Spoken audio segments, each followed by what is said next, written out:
some days I was playing like 22 and then 42 in the same day, and it got quite confusing sometimes.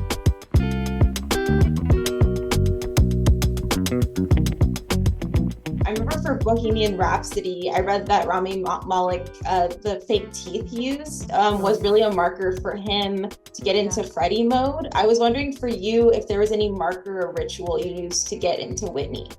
Yeah, fake teeth for one, because I got my gap here, so that was something that we needed to figure out.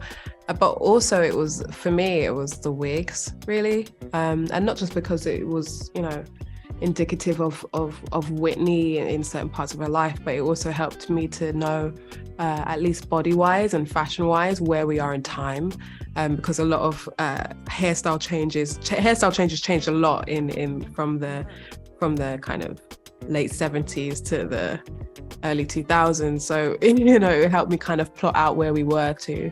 And so once I had the wig and the teeth on and in, that was my switch. I couldn't believe it. I mean, first of all, I couldn't believe that she was British because her dialect accent is perfect. And then when she recreates those songs, I don't know how she did it. I've been acting for a long time, but I can't imagine doing that. I don't know how she did that. I understand you use various original recordings of Whitney Houston through this process. I was curious what challenges were involved in obtaining and kind of weaving them through the film in a realistic way. Yeah, the estate was very helpful with the music, because they control some of it, most of it. And so that was a good partnership. We were able to get some of the masters, which is amazing. It really helps to nail that kind of live quality of the performance. So you really believe that she's, singing. And of course, you're hearing Whitney. Naomi's also singing, and she's singing full out. But what we're hearing is Whitney. But it's getting that live version that was essential. Getting a live version of all of the songs. I was able to be served by her book, her autobiography. Like, that was my saving grace. It was everything I needed to know. And that was the extent of my research. And I felt like I was getting it from Robyn in the way that she wrote her book.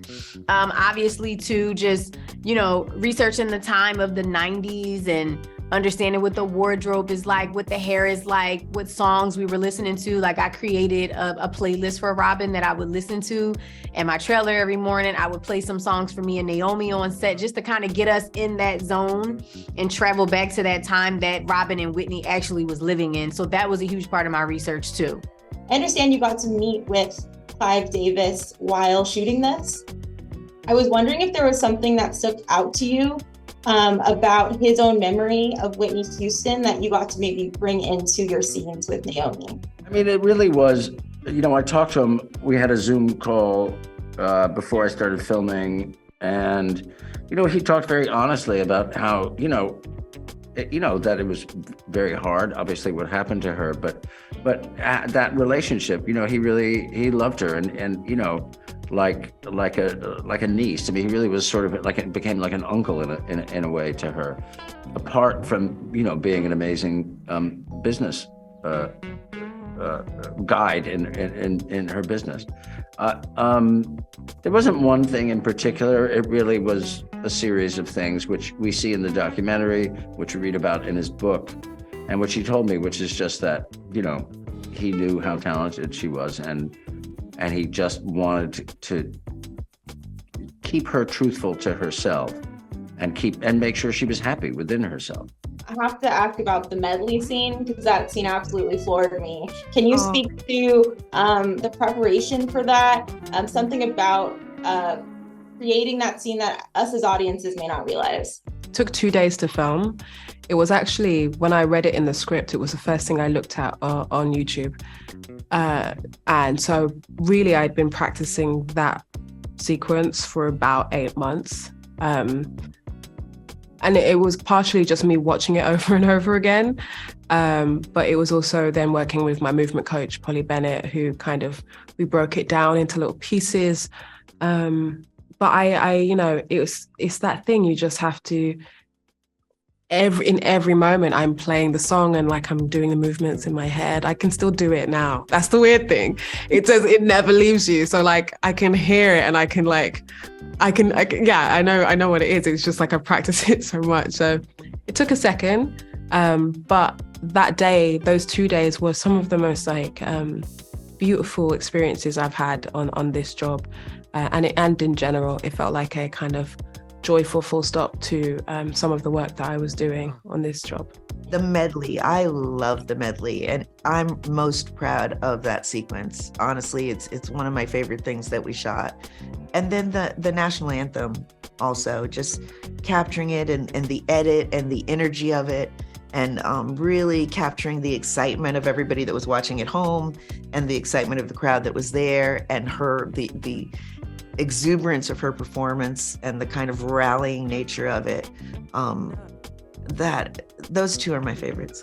And there's such a layered kind of queer relationship that is explored between Whitney and Robyn in this. And I was just curious what was like most important to you about portraying their relationship. Most important part of it was to show the love and the adoration, which I believe was the foundation that they, shared for one another, and the loyalty that Robyn had towards her, and just to show that, soulmates come in all different forms, although they were able to explore them all. But whether they were in a relationship or not, they were truly soulmates. Take the romance out of it. It just was real pure love that they had for each other. And I just really wanted that to come across. I also was just really careful in the way that I represented Robyn. I wanted to approach that with a lot of, care and, just being sensitive that I'm playing a real person too. Obviously, you're doing what's in the script, right? So what's in the script is really all you can do. There were times when I wish there had been more, because he was so interesting and that relationship is really interesting. But ultimately, it's her story. It's the Whitney Houston story. It's not the Clive Davis story. So that's really all that matters. It's my job to serve the script. I mean, there are a lot of things I wish I had more time to focus on. And, earlier cuts were much longer, and we would stay kind of in scenes and in relationships longer. I really love her relationship with her mother. That was a really moving relationship to me. And there's scenes with her mother that I wish we could have included, or that we could have stayed in longer. I wish we could have more Robyn, even though there's quite a bit of her in the movie. I never got tired of her. They were amazing together. They just lit each other up, and it's a wonderful. Capturing chemistry between actors is one of the things directors live for, right? It's like the gold.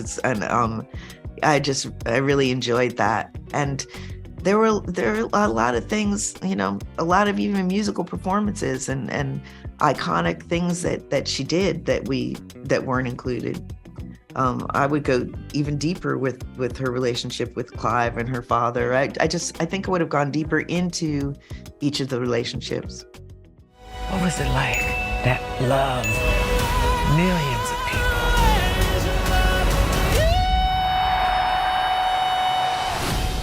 The best feeling I